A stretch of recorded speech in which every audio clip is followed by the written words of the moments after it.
저에게 주신 하나님의 말씀입니다. 마태복음 4장 1절에서 10절 말씀입니다. 우리 함께 봉독하도록 하겠습니다.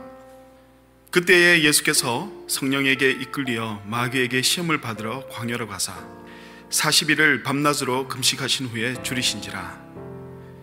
시험하는 자가 예수께 나와서 가로되 내가 만일 하나님의 아들이여든 명하여 이 돌들이 떡덩이가 되게 하라. 예수께서 대답하여 가라사대 기록되었으되 사람이 떡으로만 살 것이 아니요 하나님의 입으로 나오는 모든 말씀으로 살 것이라 하였느니라 하시니, 이에 마귀가 예수를 거룩한 성으로 데려다가 성전 꼭대기에 세우고 가로되 내가 만일 하나님의 아들이여든 뛰어내리라 기록하였으되 저가 너를 위하여 그 사자들을 명하시리니 저희가 손으로 너를 받들어 발이 돌에 부딪히지 않게 하리로다 하였느니라. 예수께서 이르시되 또 기록되었으되 주 너의 하나님을 시험치 말라 하였느니라 하신대, 마귀가 또 그를 데리고 지극히 높은 산으로 가서 천하 만국과 그 영광을 보여 가로되 만일 내게 엎드려 경배하면 이 모든 것을 내게 주리라. 이에 예수께서 말씀하시되 사단아 물러가라. 기록되었으되 주 너의 하나님께 경배하고 다만 그를 섬기라 하였느니라. 아멘. 사순절 기간을 보내고 있습니다. 사순절은 부활절을 앞두고 제2의 수요일부터 부활절까지 주일을 뺀 40일을 말합니다. 이 기간에 우리는 주님이 지신 십자가를 묵상하며 정해진 날을 금식하기도 합니다. 그것은 주님 앞에 더욱 나 자신을 구별하고자 하는 거룩한 마음인 줄 믿습니다. 오늘은 나를 택하여 보내신 광야라는 제목을 가지고 주어진 본문 말씀을 통해 요즘처럼 광야 같은 시간을 보내는 우리들에게 이 광야에 담겨있는 하나님의 그 귀한 뜻들을 발견하기를 소원합니다.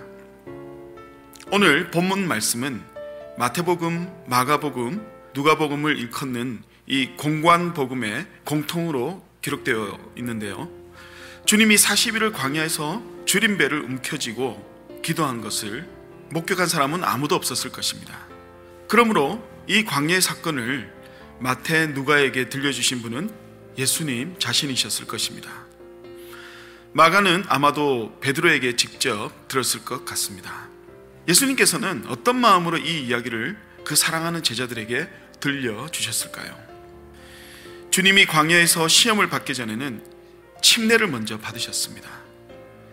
마태복음 3장 16절에는 예수님께서 침례를 받으시고 성령이 하늘에서 비둘기같이 내려오고 하늘로부터 이는 내 사랑하는 아들이요 내 기뻐하는 자라고 기록되어 있습니다. 이 장면은 성부, 성자, 성령 삼위일체의 아름다운 연합의 하나님의 모습을 그리고 있습니다. 죄 없으신 주님, 하나님의 아들이신 예수님께서 침례를 받고 물에서 올라오셨다는 것은 그분의 낮아짐, 겸손함을 보여줍니다. 그러자 하늘이 열리며 하나님의 나라가 세상 속에 엿보이는 순간입니다. 그런데 그 아름다운 시간을 이어서 광야의 시간을 맞이한다는 사실입니다. 이건 급반전입니다. 하나님과 예수님의 그 친밀하고 아름다운 모습과는 너무나 대조적인 모습이 펼쳐지고 있는 것입니다. 하늘로부터 비둘기처럼 내려오신 그 따스한 성령님께서는 그 사랑스러운 예수님을 황량한 광야로 몰아내십니다. 그리고 시험을 받으시는 주님을 침묵하듯 외면하는 듯 오늘 본문은 더 이상 성령님을 언급하지 않습니다. 왜 주님께서는 시험을 받으셔야만 했을까요? 그리고 왜 주님께서는 광야로 이끌려 나가셨어야만 했을까요? 주님은 자신이 지셨던 광야의 시험을 사랑하는 제자들에게 들려주고자 했던 것은 아마 이것이었을 것입니다. 하나님과 인간의 관계, 성령님의 역할, 그리고 광야의 의미, 마귀의 의도, 시험과 유혹에 관한 의미들을 알려주고자 했던 것입니다. 예수님의 광야 40일은 출애굽한 이스라엘 백성들의 40년 광야 생활을 떠오르게 합니다. 400년간 이집트에서 종살이하던 이스라엘 백성들을 하나님은 강권적으로 저들을 이끌고 나오셨습니다. 그리고 약속의 땅 가나안 길을 가는 동안 40년 광야 생활을 통해 시험과 훈련, 연단을 시키시며 하나님의 백성으로서의 정체성을 회복하게 만드셨습니다. 그 말 많고 탈 많은 이스라엘 백성들이 이제 요단 동쪽에서 서쪽으로 건넙니다. 위대한 가나안 정복 전쟁을 치르고자 강을 건너고자 합니다. 이들은 여호수아의 명령에 따라 그 깊고 물살이 센 요단의 첫 발을 디딥니다. 그리고 각자의 돌을 들고 언약궤를 메고 나아가는 제사장들을 묵묵히 바라보며 침묵하며 건너는 모습을 보게 됩니다. 40년 광야의 생활이 없이 이들이 가나안에 들어갔다면 400년 동안 굳어진 노예 근성을 벗어버리지 못하고 가나안 땅에서도 노예와 같은 삶을 살게 되는 것은 자명한 일입니다. 그래서 그들에게 광야의 시간은 참 자유를 알아가는 꼭 필요한 시간이었습니다.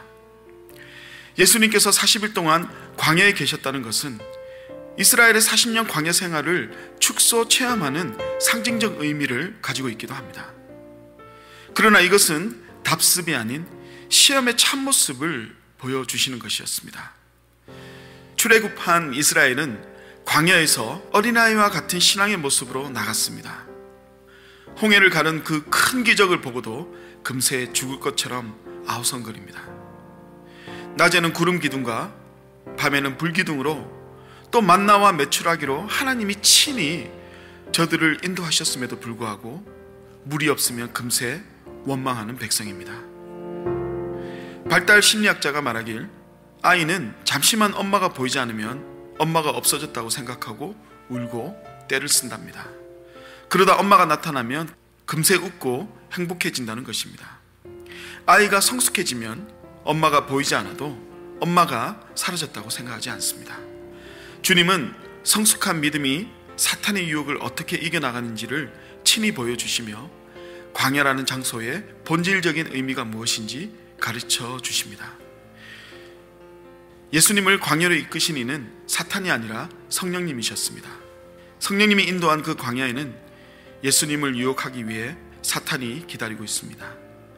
주님이 마귀에게 유혹을 당할 것을 아시고도 성령님은 친히 예수님을 광야로 이끄셨습니다. 오히려 마귀의 유혹으로부터 피할 길을 주시지 아니하시고 오히려 주님을 광야로 인도하셨습니다. 성령님은 도우시는 하나님이십니다. 보혜사 성령님이신데 마귀의 유혹으로부터 주님을 인도해 가는 게 의아해집니다. 주님이 침례를 받으신 후 아름다운 삼위의 하나님의 연합의 모습 뒤에 주님을 시험하는 곳으로 이끌고 오셨다는 사실입니다. 성도 여러분, 여기에 시험이라는 단어 속에서 우리는 왜 성령이 주를 광야로 인도하신지 그 답을 찾을 수 있습니다. 오늘 본문에 시험하다라는 시험은 헬라어로 쓰여진 원문에는 페이라모스라는 단어입니다. 이 뜻은 동전의 양면처럼 테스트와 템테이션이라는 두 가지 뜻을 가지고 있습니다. 페이라모스를 하나님이 하시면 시험으로 번역하고 사탄이 하면 유혹으로 번역합니다. 주체가 어디냐에 따라 페이라모스는 그 뜻이 달라집니다. 시험과 유혹은 완전히 다릅니다. 하나님은 사람을 유혹하지 않습니다.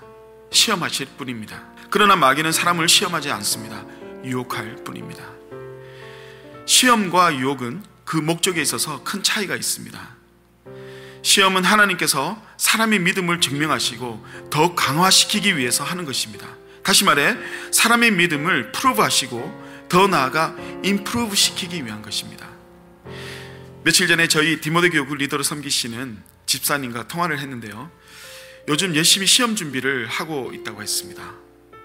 꽤 오랫동안 인스펙션에 관련된 일을 하셨는데 시험이라고 그래서 의아해했는데 본인의 일을 위해 시험을 친다고 하셨습니다. 이 시험을 통과하면 자신의 하는 일의 지경이 더 넓어진다는 것입니다. 이 시험을 통과하면 관계된 업자들이 더 많은 일을 그에게 맡길 수 있다는 것입니다. 하나님이 우리를 시험하고자 함은 우리의 성장을 위한 것입니다. 마귀가 하는 유혹은 믿음을 파괴하고 변질시키고 하나님으로부터 떨어뜨리게 하고 그의 소명을 하지 못하도록 막기 위함입니다. 야고보서 1장 13절 말씀입니다. 사람이 시험 받을 때에 내가 하나님께 시험을 받는다 하지 말지니 하나님은 악에게 시험을 받지도 아니하시고 친히 아무도 시험하지 아니하시느니라. 잘 아는 말씀입니다. 하지만 원문으로 보면 이렇습니다. 사람이 유혹을 당할 때에 내가 하나님께서 나를 유혹하신다 하지 말지니 하나님께서는 악의 유혹을 받으실 분도 아니시지만 악을 행하도록 사람을 유혹하지도 아니하시느니라. 시험이 아니라 유혹이라는 것입니다. 유혹은 하나님으로부터가 아니라 마귀 사탄으로부터 오는 것입니다. 즉 나의 욕심에 비롯된 것이라고 성경은 말합니다. 우리가 배웠듯이 악은 내가 중심일 때 악이 되는 것입니다. 욕심은 내 중심에서 시작합니다. 그래서 오늘 본문도 다시 돌아봐야 될 줄 믿습니다. 예수께서 성령에 이끌려 마귀에게 시험을 받으러 광야에 가사가 아닙니다. 예수께서 성령에 이끌려 마귀에게 유혹을 당하기 위해 광야로 가사. 영어 성경은 이렇습니다. Then Jesus was led by the Spirit into the wilderness to be tempted by the devil. 하나님께서는 끊임없이 사람을 시험하셨습니다. 누구를 시험하신다고요? 사람을 시험합니다. 믿음의 선진들의 삶을 봐도 그렇습니다. 특히 욥은 사단이 유혹하고자 할 때 하나님은 사단에게 이렇게 말씀하셨습니다. 온 땅에 그와 같이 나를 섬기고 신실한 자가 없노라며 생명은 해하지 말아라. 너 사탄아 해볼 테면 해봐라 하셨습니다. 여기에서 하나님은 나의 사람 나의 백성이 있노라며 자랑스럽게 욥의 이름을 부르셨습니다. See my man, see my people. 주님이 가르쳐준 기도에도 페이라모스가 등장합니다. 시험에 들게 마옵시고 악에서 구하옵소서. Do not lead us into temptation, but deliver us from the evil one. 여기에서의 참뜻도 테스트가 아닌 템테이션입니다. 하나님은 그분의 속성상 우리를 시험하시는 분입니다.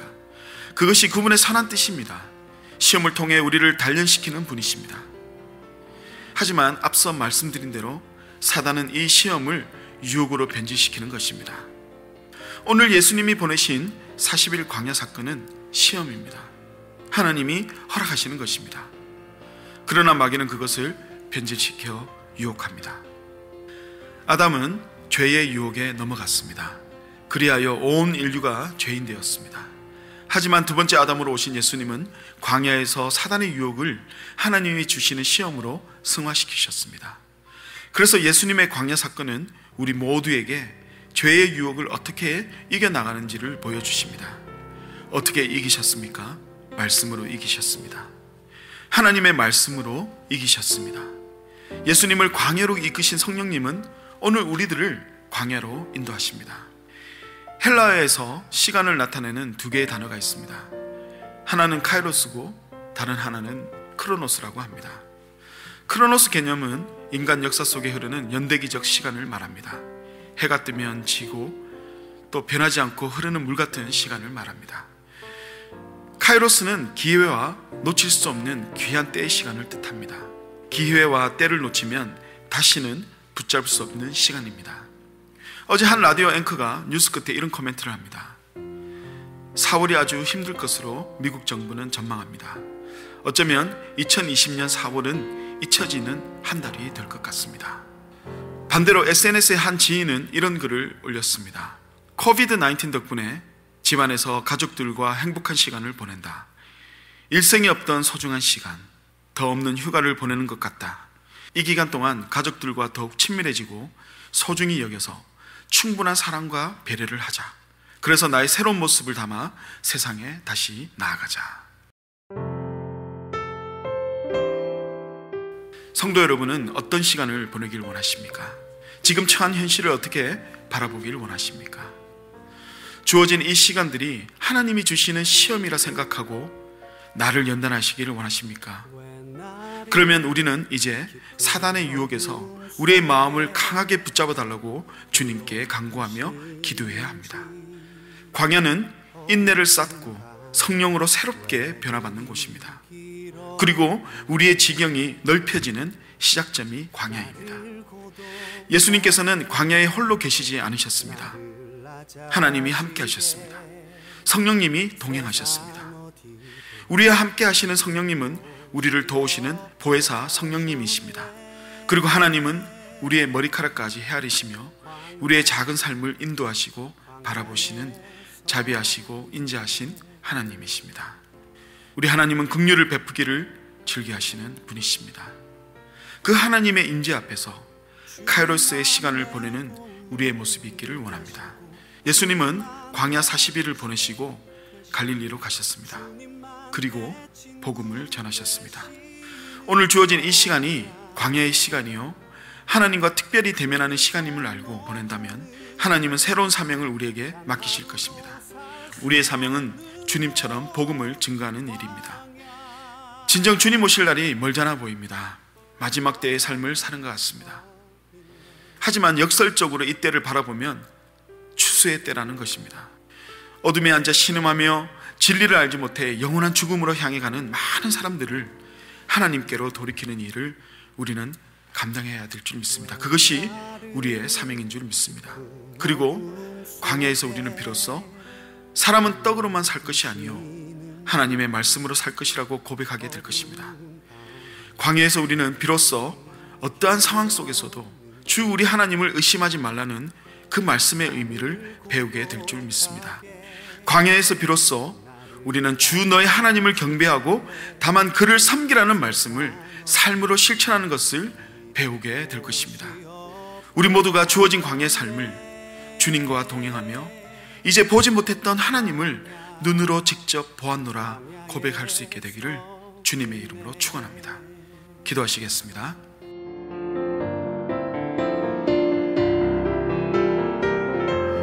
주님만 내 도움이 되시고 주님만 내 빛이 되시는 주님만 내 친구 되시는 광야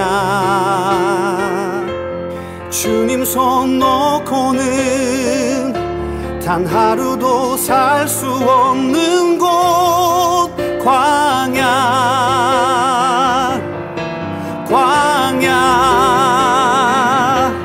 주께서 나를 사용하시려 나를 더 정결케 하시려 나를 택하여 보내신 그곳 광야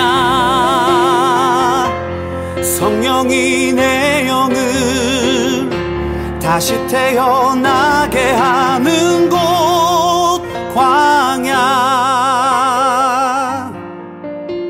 광야에 서 있네.